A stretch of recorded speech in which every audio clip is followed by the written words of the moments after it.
Welcome to OrgUp Presents from Striketober to the Midterms, a conversation with Maurice Mitchell from the Working Families Party.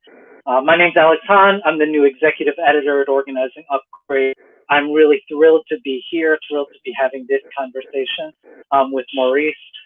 Before we get started, I want to give a big shout out to our audience watching live at this early hour, especially if you're on the West Coast, this very early hour on Facebook, YouTube, and Twitter. Feel free to drop your comments and questions in the chat. We'll do our best to engage your comments on the air. If you haven't already, give a like and subscribe to this channel, however you're viewing it. And let's just dive right into this conversation. I want to welcome you, Maurice. Thanks for joining us. How are you doing? Yeah, how are you doing today? Well, it's really good to be here. Always excited to be in conversation with Organizing Upgrade, and also excited that you're coming on as the editor. I think it's just bodes well for the direction of the publication.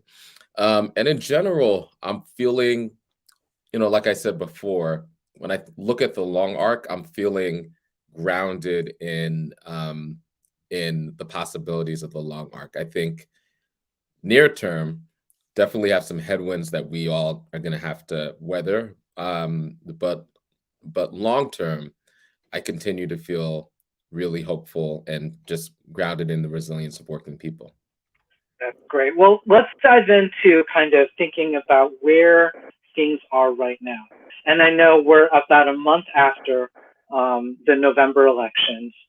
We're kind of in the midst of what I would just say is, like, at the very least, an uptick in labor militancy and kind of worker action. I wanted to get a sense from you about where you think we are kind of as a left progressive movement right now in the wake of that election. Sure. Well, I always like to caution people because I find that elections could be maddening from the standpoint of analysis. There's so much information, and it's like a petri dish for confirmation bias, right? You could cherry pick whatever signals and data you want in order to further confirm the point of view that you have before the election. And so I want us to all caution not to do that. And the election analysis is ongoing. But what I would say is that I think generally, if you see yourself as a traditional institutional Democrat, you probably are really concerned. However, I think for the grassroots, for progressives, for the left, for the electoral left, I think there's some really great indications, especially on the local level. Just recently, Georgia had some elections. There's going to be more independent grassroots progressives. Two Working Families Party Democrats are now going to be on the city council in Georgia, and they ran on a very, very bold campaign challenging sort of neoliberal policies, challenging over policing, challenging gentrification, and so I'm really excited about that. In fact, all across the country, there's examples, from SeaTac in Washington State to a number of places in New York, to New York City, which I think is going to have one of the most diverse progressive city councils. Two of the three citywide officials in New York City are bold, independent, left elected officials, Jumaane Williams and Brad Sanders. So there's a lot to be excited about. The city of South Fulton, also in Georgia, which is it's a southern Black city, a small city, but growing, 92% Black, and Khalid Kamal will be South Fulton's Working Families Party endorsed Democratic Socialist mayor, right? And that's I think a big story because of everything we hear about the Black electorate, everything we hear about the South flies in the face of the fact that just happened very recently. So I think for folks who sit outside of the traditional limitations of the rigid institutional two-party system, there's a lot there's a lot of to be excited about coming out of this election. There also are some concerns, right? But I don't want to hide. The right wing is really animated, and we saw that in Virginia, how the right wing was, I think, very skillful in electoralizing, the white grievance that has reared its head through the critical race theory faux controversy. And I think we're going to see a very animated right wing. It's, historically, the party that is not in power during midterm elections tends to do very well. And so I think we will see an animated right. And these Republican primaries are going to be a referendum on Trumpism and on the sort of the stew of white nationalism, Trumpism, and conspiracism that has really animated and taken over the Republican base. And I think coming out of next year's Republican primaries, we're going to see some pretty radical far right, neo fascist, white nationalist, and conspiratorial candidates, and some of them are likely to get through, and that's real and something we all should be concerned with. Yeah, yeah. I think when you raise, and I don't want to get into, I think it would be easy for us to spend an hour talking about what the Democrats might or might not have done differently, what the Democrats could do better. But I do get stuck sometimes in Virginia, where you had a situation where there's a riding that wave of nationalism and figuring out how to translate that for some key constituencies that they could bring back over into the Republican fold, from those who might have voted for Joe Biden over a Donald Trump even a year before. And I think that there's actually a lot, and we were talking about this earlier, like the South Fulton and the Khalid Kamau story is like a really multi-layered story. And I think that's a part of what we lose wherever the conversation is happening about how politics functions in Black communities, how politics functions in different communities. But I think one of the things that is really interesting about that is how do you take the opportunity? You have this expansion. You have a new city that was created, I think, 5 years ago, out of what was unincorporated areas. And like, how do we think about the prospect of thinking about left and progressive politics in different places, as demographic shifts happen and get sharpened around the country too. And to have someone like Khalid who I think really spoke to a lot of the, it's not necessarily about the top line politics that people are going to vote for. They're going to, in a lot of places, they're going to vote for people who speak to their day-to-day experience and needs. Yeah. Wow. Yeah, I think that's right. I mean, it's cliche, but all politics are local, right? And I always caution people, right, not to oversample electoral victories or losses in trying to tell a broad story. Like, we want to do some of that, but you really have to understand elections based on the fundamentals on the ground in that particular community. And so, yeah, I think it's actually really powerful and could be a model, the fact that this community decided to incorporate relatively recently, right? And so it could be an interesting model for self-determination, and in the South for Black self-determination. And this recently incorporated city is now moving in a decidedly left direction.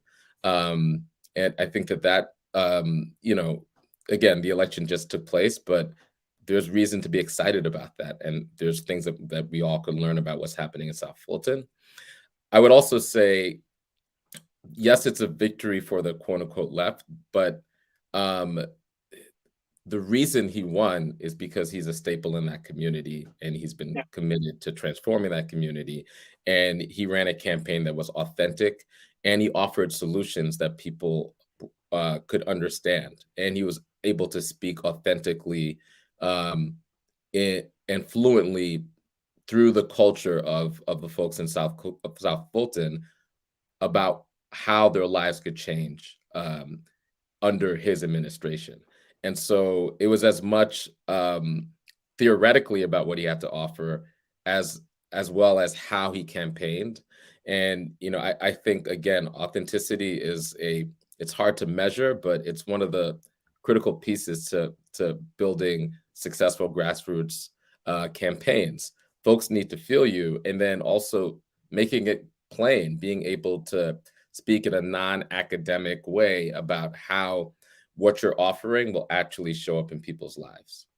Yeah, yeah, and how to make that connection. Sometimes it's not something we can necessarily predict. It's all, you know it when you see it, and that's true for voters as much as it is for us.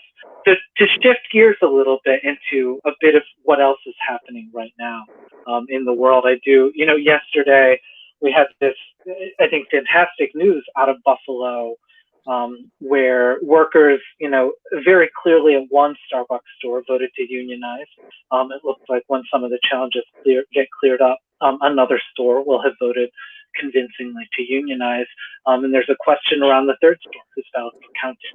And I can only imagine today, organizers at Workers United and those Starbucks workers who were visible on social media and in the media. I can only imagine how many phone calls, how many DMs, how many messages that they're getting from Starbucks workers around the country. And I say, so we had that kind of great victory, which is a foot in the door, at one of the biggest, kind of most visible corporations in the country. We also really have had, over this last couple months, this upsurge. It was Striketober in October. That didn't necessarily entirely play out, but we've had some really convincing victories won. And we have some fights that are really ongoing and really just coming, out of like the previous phases of the pandemic. I think a real leveling up of where organized workers are in motion. We've also seen, the thing that we know, I guess the press calls it like the Great Resignation, but the enormous kind of mobility of workers across the workforce. And I think that this is the kind of thing that you and I have talked about. I think it's in the past. Like, how do we think about how labor militancy in that action can relate to kind of the electoral, some of the electoral goals that we have? How are we building a less progressive movement through that labor militancy? And I just kind of want to ask you, and we can discuss this a little bit, what you think. And I know we were talking about this a little bit earlier, but like where a path lies for developing that, and how we think about working it into, we in 11 months we have a critical midterm election. We know what's at stake there. But just if you have any thoughts on how those things relate.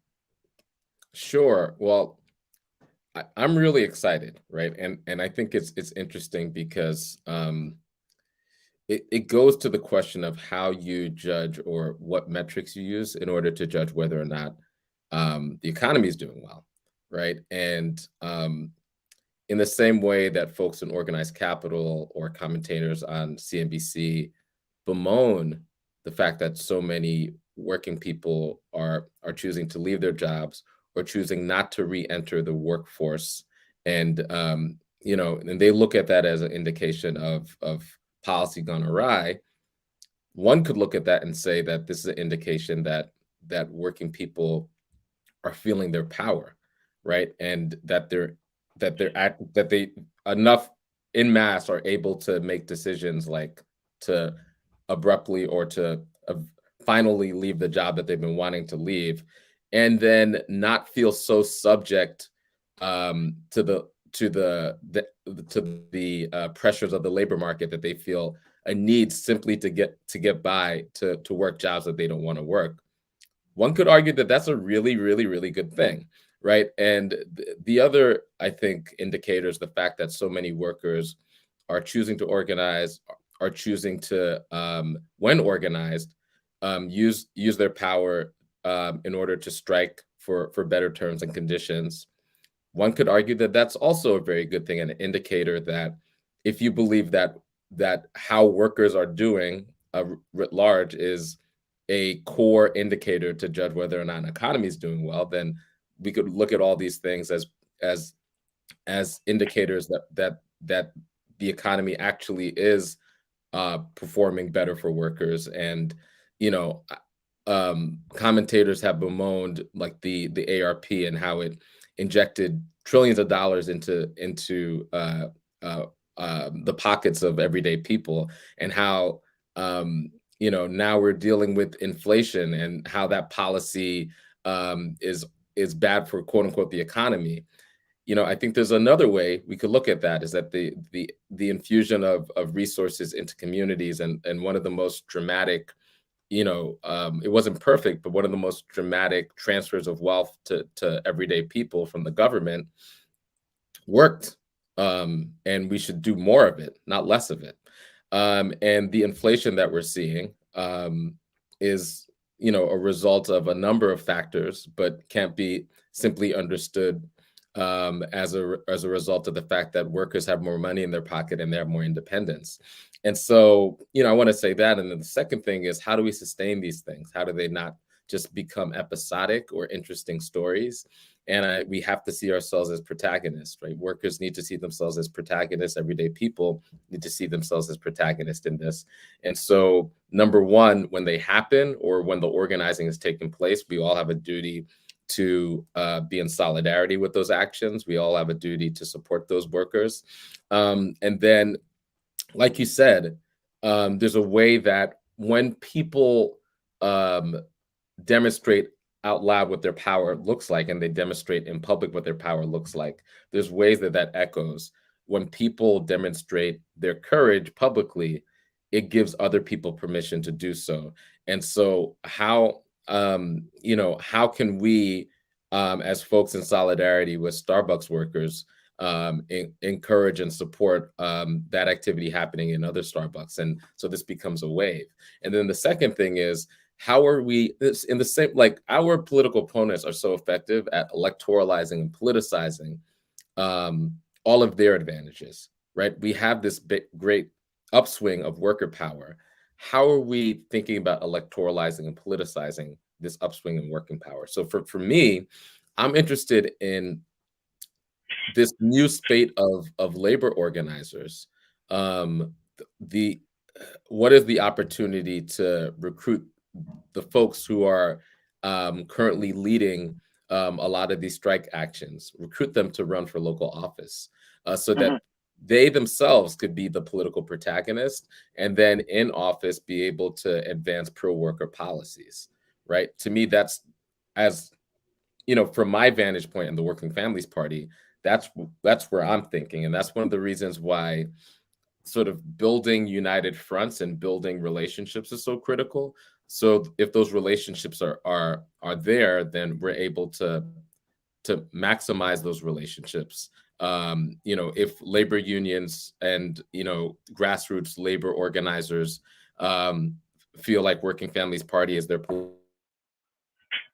home, then the next step is, after that victory, leveraging their political home in order to concretize what happened at the workplace in policy and through winning governing power. Yeah, I think there's something interesting, and we've had, it's still, I think, not appropriate to call it like a strike wave. What we're coming to, like the amount of worker action, organized worker action over the last couple of months would have been like a regular October, in 1982, in 1975. And actually, like, would have been a very slow October for labor militancy in the early to mid 70s. And so we've got this raising of that. I think a lot of this over the last several years, we saw a bunch of particularly red state teacher strikes, right? And I agree with you, but it's an addition to that, because I think out of some of those earlier waves, and I know that there have been people really deeply involved in the WFP and in other kind of power building enterprises, is that how do we build off of this, right? Whether it's in West Virginia, whether it's in Oklahoma, whether it's in Arizona, and part of this is like a question of timing around how these things function with elections.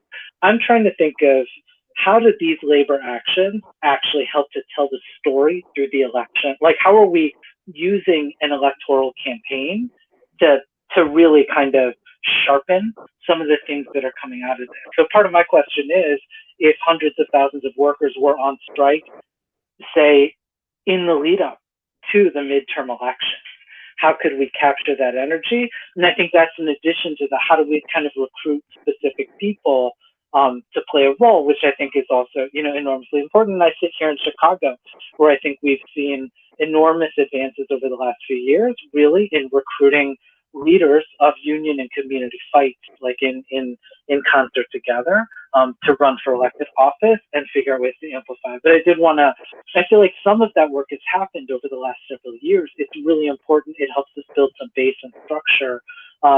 What we need to figure out how to do is walk into a much more uncertain and volatile space and figure out how to lead, which is a little bit of, I think, what we were frankly talking about last year in the lead up, to the general election in 2020, when we had the uprisings, when we had, this set of energy out there. And I think part of my ongoing question is going to be, what can we learn from that? There are some amazing lessons to learn. I've seen some commentators wanting to make grand pronouncements about the failure of a set of strategies, and I just think it's not. It can be an honest disagreement, but I just fundamentally disagree with the idea that the failure to immediately electoralize a question means that it's a failure. Yeah, I think that's right. I mean, so there's two things that interest me here. Number one, the role of social movements in building base and creating momentum. And I think, look, I don't want to live in a world where that election happened and we didn't have a movement. We didn't have a ascendant movement, right? I think it's hard to argue that a movement that brought 26 million people into motion out in the streets, many of which this was their first action, moved people in every state and many counties, didn't have an electoral impact, especially when you consider that the folks that were in motion were pro-democracy, pro-racial justice, and it was pretty clear on the ballot. It was a very, very clear referendum on what direction we wanted our country to go in. I think, now that, like, for example, in Minneapolis, that ballot measure that would have transformed the Minneapolis Police Department into a Department of Public Safety, it wasn't successful, but the fact that many people in a major U.S. city voted to transform their police department into something entirely different, I think is remarkable. It crossed 40%. And if you think about, for example, marriage equality, there were a number of marriage equality ballot measures that initially failed, and then eventually those ballot measures were victorious. And at a certain point, that momentum led marriage equality from being something that seemed just beyond reach to something that became inevitable, right? So I don't think it's fair or even accurate to paint the loss of that ballot measure fight in Minneapolis as a movement loss. Like this movement is so new. The defund argument and the defund demand is so new as a popular demand. The fact that a year later there are ballot measures that are popular in themselves is miraculous. But back to the question of this labor moment, you look at the right and you look at the far right, you see how animated they are, right? And this is something that I was talking about directly after the election and directly after the insurrection. The Republican Party and the far right, they were on their heels. They just suffered electoral defeats. Two things: if we put ourselves in the headspace that we were in post 2016 election and how we felt, and the movement activity that was generated in response to Donald Trump and his policies, well, imagine that on their side. right? And so I wanted to caution people from getting overly excited that like a movement wave would likely come from the far right. And the second thing is we saw them experimenting almost immediately on trying to figure out the right DNA for the right type of culture war fight that will animate their base in the way they needed to. And they were throwing out a lot of things that didn't necessarily connect. The Mr. Potato Head thing, and one controversy after the next.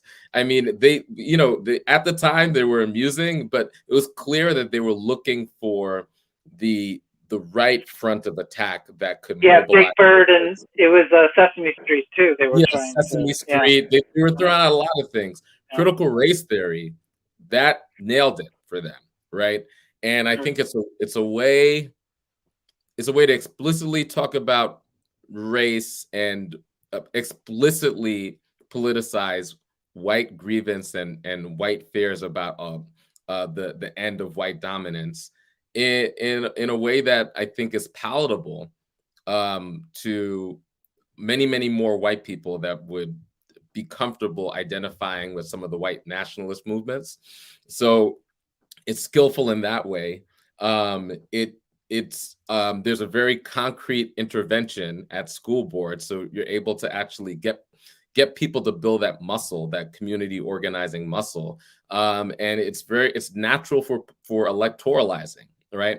I think similarly, we need to consider how on our side, on the, and again, I don't even the side that is anti that is not necessarily the left, right? But it includes the left. But how on our side, we could imagine what a set of directives are, a set of policies, what the positive vision is that could animate us. And I think there's something that's taking place around people getting more acquainted with their power as workers, as working people. That could lend itself to a very, very powerful movement. Again, we can't just be observers if we're protagonists. I think the question we need to ask is, how do we cohere that movement, right? And so what you suggested, which I think is really provocative, what would it look like? What would an electoral moment look like where there are large-scale strike actions across a number of sectors in October, right before the midterm election, and you're animating all these working people who are newly getting acquainted to their power as workers and their political power, what that might mean for the electoral outcomes for grassroots progressives and the ability to beat back the right, which we know is also going to be animated by their own set of prerogatives. I think, that is a really exciting question, and we have just enough time, if we're asking it now, to run some experiments to see what we might be able to do. Yeah, I think that's true. And if you're just joining us, welcome to OrgUp Presents, From Striketober to the Midterms, a conversation with Maurice Mitchell from the Working Families Party. My name's Alex Hahn. I'm the new executive editor at Organizing Upgrade. Please feel free to drop comments and questions in the chat. If you don't, Maurice and I have plenty to keep moving on, but would love to hear any comments or questions people have. I do think, Maurice, that I think you articulated it well, that I do think there is something about kind of labor and worker action and activity. The CRT thing, it's amazing to have something that works at so many levels, and that works it can work for the right in a very straightforward way. And it can, like, every refraction of it, is like there is an ability to make it kind of all things to all people while pulling into a particular direction. And I do think that labor militancy, I do think one difference, actually, let me take a step back.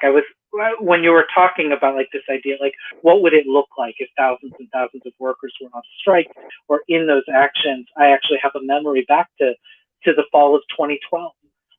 When our teachers here in Chicago Teachers Union, were ramping up for a strike.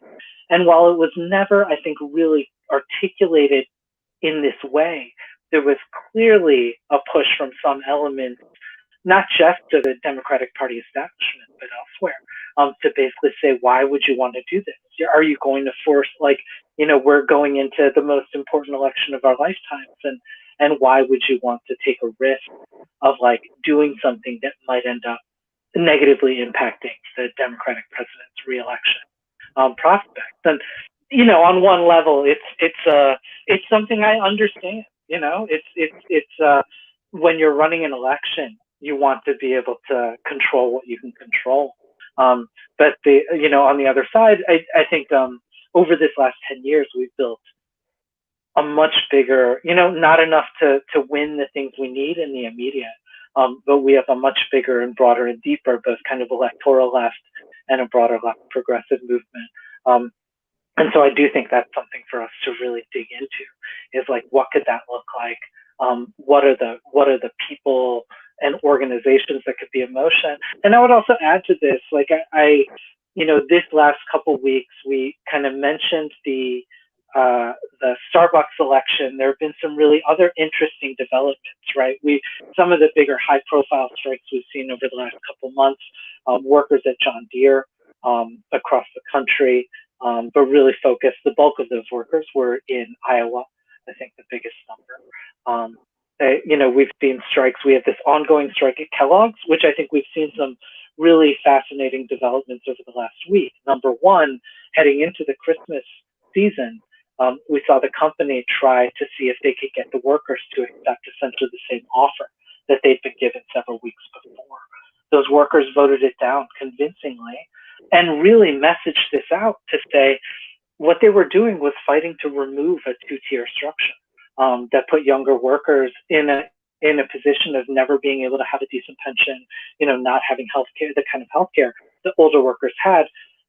And it was so inspiring to me to see these workers take a huge risk going into Christmas as winter's getting colder, and to say no.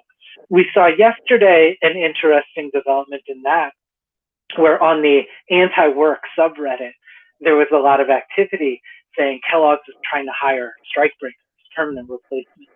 Here's the website where they're doing the hiring. Let's all apply. And so they've crashed the Kellogg's like HR website where they're trying to hire strike breakers. So that was like an interesting piece of solidarity.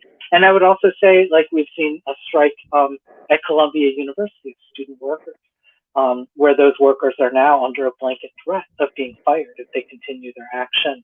And yesterday did what I thought was a relatively successful action to really shut down operations at the university for the day and bring out a lot of solidarity. And so you see these actions sharpening. You see things like, the Kellogg workers refusing that offer and really holding out to say, we're going to protect our people. And you see that solidarity expanding around it. And those are the kind of things that I think we need to examine over the next couple of years, really. Like, where are the possibilities that exist? We have much bigger union contracts that are coming up over the next few years, big national contracts, things like the Teamsters contract at UPS, which 25 years ago was a huge moment, kind of a watershed moment in labor history, the last big UPS strike. So I think I think there are so many different factors right now that are different that they might have been in years past. And that is true on the labor side. And that's also true, on the side of organizations like the Working Families Party, who are working to electoralize this. So I'm really excited to try to move this kind of conversation further and think about how can we test some things out as we move forward and be in a position to take potentially big risks. Calculated, but big risks in the future. Yeah, I mean, I think this, I think given all of the headwinds, given that, that again, the party in power, the Democratic Party right now, is going to face an electoral it's just historical. That's how it works. Electoral backlash in the midterm elections. The fact that everyday people are experiencing increases in the price of goods. We are under, 2 years of experiencing a global pandemic, and then all of the sort of secondary impacts of that pandemic. All of those are operating concurrently, and there's big existential questions that are facing us around climate, around the economy, around racial justice, and we're in an existential moment around the very fabric of the American democracy, right? Where on the far right, on a hyper local level, but also it's very, very coordinated. On the grassroots level, the most extreme right wing proto fascist and conspiratorial and white nationalist forces are committed to the idea of oligarchy, and they're attempting to operationalize it. And if we look at a lot of the laws that were passed in state legislatures around the country to erode the ability for working people of color get access to the ballot, and also to politicize the outcome of elections and to create a bulwark for politicized electoral officials and state legislatures in order to undo elections. It's like it is a perfect storm to create the conditions for 2022 to lay the groundwork for some existential sort of impacts on the direction that our country is going to go. So, given the stakes, and then I didn't even mention a woman's right to choose.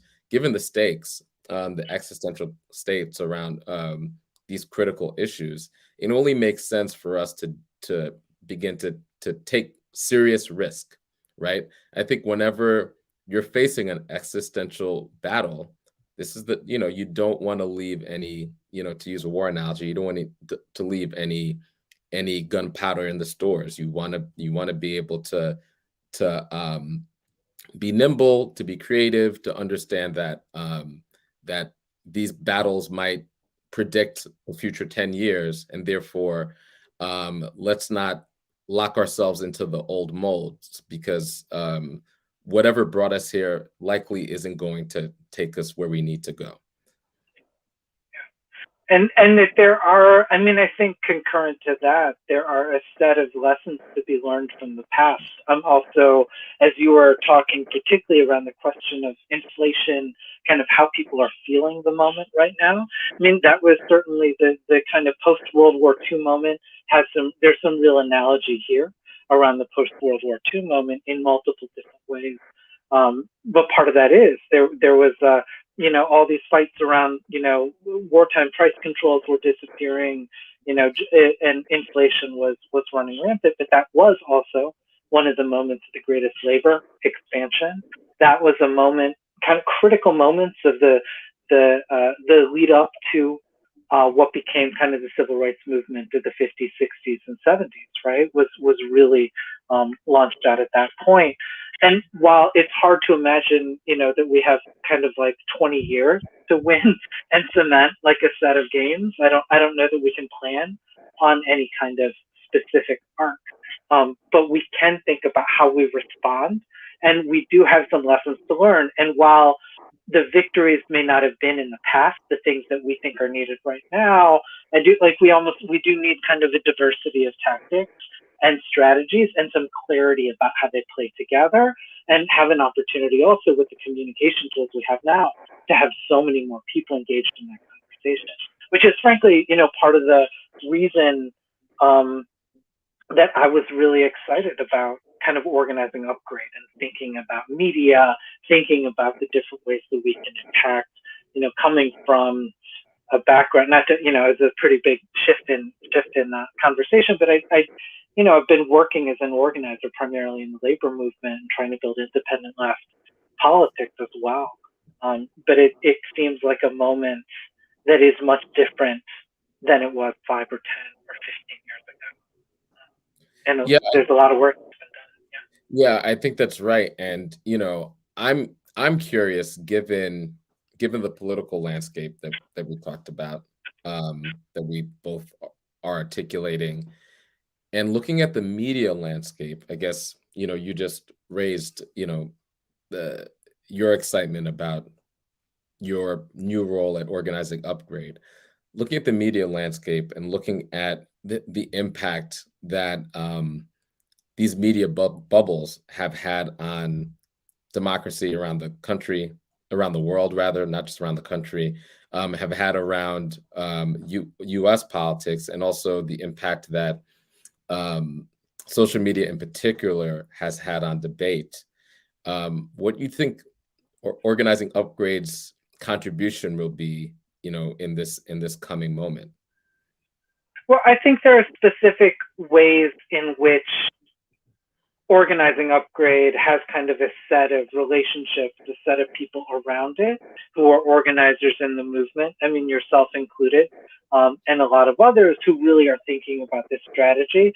And so there's a real necessity for a journal, really a set of journals. And I think there are a lot of other interesting projects out there that are going to play part of this role too. But there's like a need for an ecosystem of strategy and strategic development for organizers on the left to figure out how to grapple with these really challenging questions.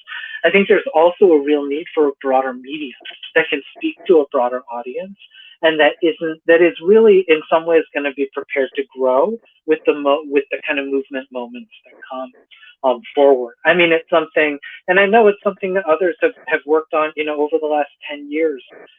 There have been, I think a lot of kind of attempts over the last decades. There have been attempts to grow that. I think that this is a really unique moment where marrying that strategic conversation with like some broader audience is a really, like it's critical to have us on the same page. It's easier for the other side. It's always easier for the right wing when you're both trying to just muddy the water and distort things enough to pull people into your direction, and B, essentially doing the bidding of a very small group of people whose interests, in whose pockets, like most of the wealth is going to accrue from that victory. That's a much simpler task than trying to build a multiracial democracy in the place that we're trying to build it.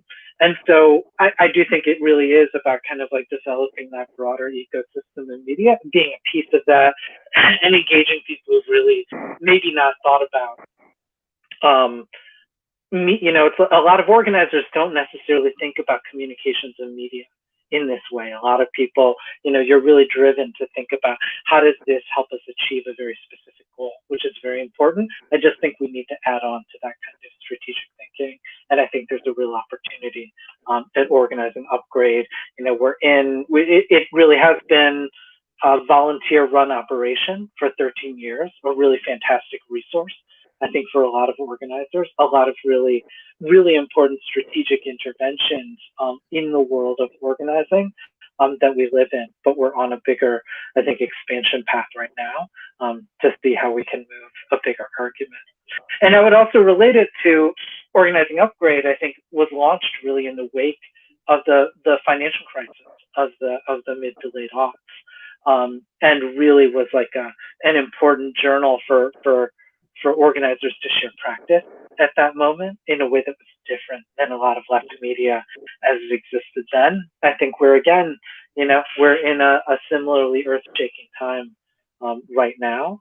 And so things are going to shift and change. And so we need to develop tools that are going to change along with them.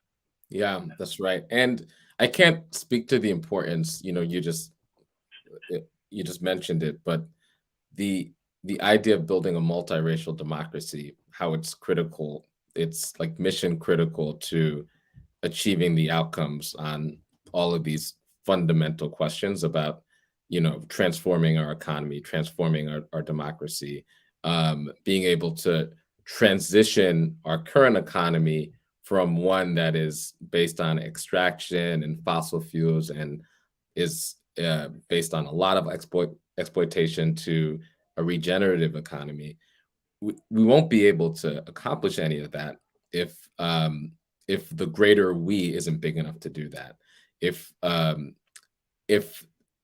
our fear of the other is able to interrupt our ability to form strategy and to build a grassroots political sort of movement, then we won't have enough numbers. We won't have we won't be able to cohere together a governing majority in order to move towards the future that we want to. And so this is one of the reasons why the right wing is so aligned with the interests of white nationalists. White nationalist movements and their ideology make it very hard in the United States to build those majorities of working people across race. And I think it's one of the reasons why media, I think, is going to be more important than ever for working people to be able to see themselves in media, and for there to be media that is by and for working people, and provides a perspective that is by and for working people. It's going to be more critical than ever. And I can't speak to the challenges, both historically and contemporaneously, in building a multiracial alignment. It's very challenging, but it's very necessary. We need to create the reality, the conditions where people across race and ethnicity are working in solidarity together. One of the reasons why I like elections is that elections are opportunities to bring people together to join in a common cause that has a very clear direction and a very clear set of goals. And you could bring a lot of folks across difference together. And through work, it's through work that oftentimes people are able to see one another's humanity, and are able to, through concrete work and labor and struggling with one another, are able to reason why it in fact is in their own self-interest to be in solidarity with others. And so I do think there's a role that our media plays in either making that more possible or less possible. Yeah, and I would also, if we take an even bigger step back, or how we imagine the near future will unfold, there are so many questions about, it's like media has been shaped in a lot of ways right now by how social media functions, right? Facebook and Google have been the biggest drivers of changes in media over the last 10 years, by an order of magnitude beyond anything else possible. We see some cracks in that, and we see some ways in which, and it'll be utilized for political purposes based on whoever's in power and able to enact what they think is the appropriate way to move forward that's going to enable them to stay in power. Well, at least if the right wing is in power, they're going to utilize the weapons at their disposal to shift and change, those kind of structures. And so I think that's an even bigger call for us to build some infrastructure now, and build some of those networks, and build some of an ability to think about, we can't predict exactly what those changes are going to be necessarily, but we have to be prepared over the next 5 years. I think something we've talked about, and I think see eye to eye on, is like there's on the longer arc, however you interpret that, in time, there's a lot of optimism. There's a lot of reason for optimism, right? We're building something, but in the shorter term, and I think about it these next 2 or 3 years, are going to be painful times, right? And they're going to be difficult, and we're not sure exactly what the losses are that we're going to hold. But we also know this I think something that's been more universalized in left and progressive circles, and as we build, there is a real human cost to us moving through the world and what we're trying to accomplish. And so I wanted to get to like a question of, as we get closer to the close of this conversation, thinking about that longer arc. You were talking about like how do we develop a political economy? How do we think about some of the structures? But as you think about that longer arc, like what gives you optimism, or what do you think we're headed for? Sure. The thing that gives me a lot of optimism when I'm looking at, the next few decades or in the next generation is we are, a little bit more than 40 years into the neoliberal era, right? And at the close of the 40 years, I would say that it's popularly understood that neoliberalism has been discredited, right? To the point where, there once was a neoliberal consensus where Republicans and Democrats did not argue about those things. They were in lockstep around those things. Now you have on the right wing, these right wing populists, these right wing, ethno-nationalist populist parties who are forming a critique of neoliberalism, right? And you have on the left a left critique of neoliberalism. But there's a general understanding that the current economic system does not work in its current form, does not work for most people, and that we have to form an alternative. And to me, that's a big shift from there is no alternative, right, to I think a growing popular desire for an alternative. What that alternative is the thing that's unclear, right?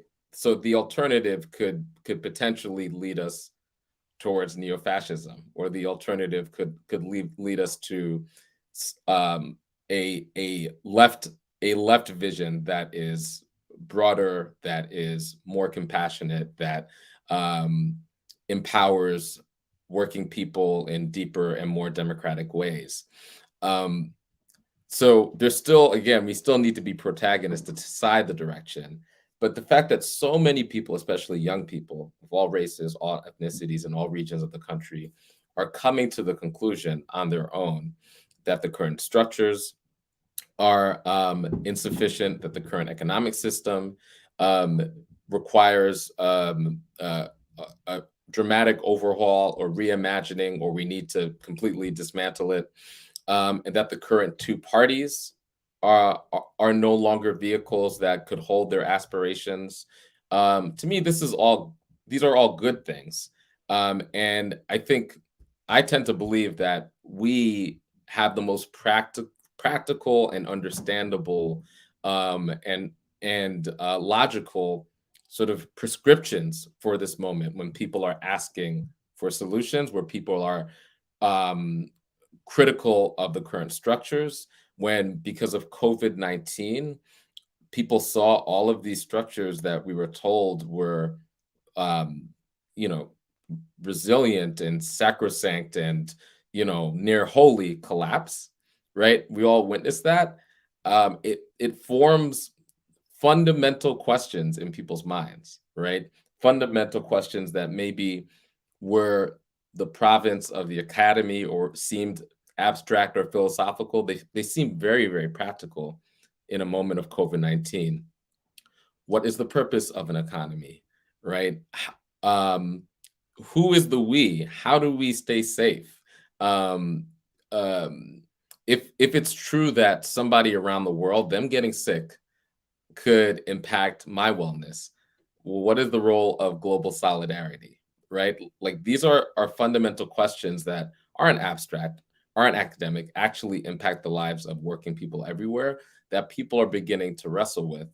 That gives me a lot of hope for our organizing. Now, it's the job of organizers to create the conditions where people aren't just asking those questions on their own. They're asking those questions with other working people and then forming concrete strategies following how they respond to those questions. And so I think this is a great time. This is one of the, to me, in my decades of being an organizer, one of the most exciting times to be an organizer because of what it can mean for the next generation, right? If we're 40 years and we're at the tail end of this neoliberal experiment and it's been popularly discredited, what could we imagine our next 40 years? What could that look like? And Yeah. we get to, through our organizing, do that. And so that's what makes me very, very excited. Yeah, no, I totally, I think that there's such a sharp divergence of possible futures right now that hasn't existed in the past. And it's the only way for us to create the change that's actually necessary. The kind of old model of organizing that you and I probably had some roots in was really about how do you incrementally build something, when all of our lessons, certainly from the last 20 years, are there's no such thing for us as, you can incrementally build structures, you can incrementally build organizations, but you don't incrementally build transformational change. It's a question of laying out a set of options, figuring out the best way to lay those set of options, and figuring out how we create something new. And so it's a really unique challenge, a really unique moment. Mo, really, really glad to have you as this first conversation for since I became executive editor, and really looking forward to kind of continuing this conversation over the next year and beyond.